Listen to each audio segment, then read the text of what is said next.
Okay, we have another interview. We have this is Tony Cataldo with the Desi-Drvr. Who, what, when, where, and why. And what we're trying to do is attract people to tell their story about how alcohol has affected their life. And we have the who are you, what happened, when was this, where were you, and why. So who are you? My name is Sarah Levine Allen. Okay, and what happened, Sarah? I lost a cousin at the age of 20. He was 20 years old.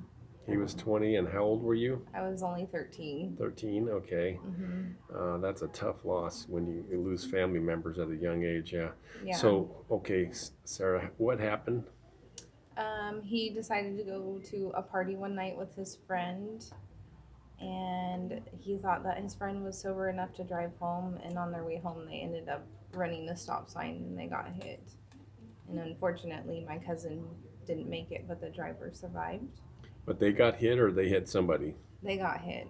So Okay. he ran the stop sign. Yeah, so somebody was coming into the And lane and then, bam, yeah. yeah, and it was in the Portland area. We lived in Clackamas at the time. And it was Okay, about 1997. okay.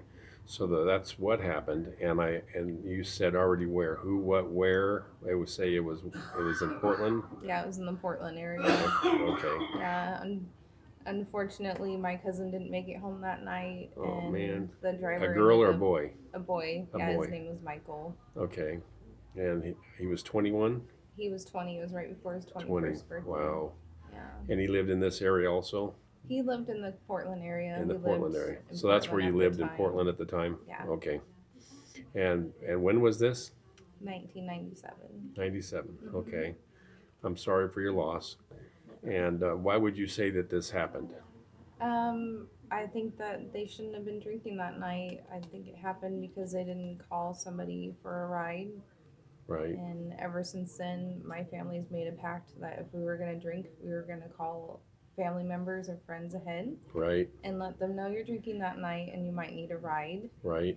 I Right. myself have had my grandpa pick me up at 2 o'clock in the morning here in the Right. Dalles because I was Nice. drinking and I knew that nobody around me was sober enough to take me home. Well, that's the thing is, once a family goes through a tragic loss, they're like we will all band together and we'll all learn and we're gonna do things a certain way. It's called setting parameters. Mm-hmm. These interviews will actually help young people get a clue about setting parameters, and knowing what limits are, Right. or don't even go there, kind of thing. Yeah. But and do you have any advice for the young people based on Um, your experience? just to be smart, be responsible, to prearrange rides.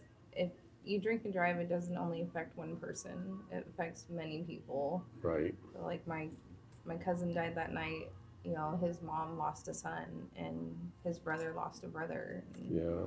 And the guy that was driving, unfortunately, had to go to prison for a while because he got in trouble for manslaughter, and that Yeah. affected his family as well. Right. So just to think of wisely before you go out drinking and driving, Yeah. or when you do go drinking, to properly think of a way of getting home safely. Well, when we're young, we're bulletproof, and we don't have the reference legs to know that our choices have impact and they have, you know, an effect, whatever. I mean, there's so Hmm. many things that we learn, and then, but that's again what we're doing this for. And I do appreciate you, Sarah, and I'm sorry for your loss.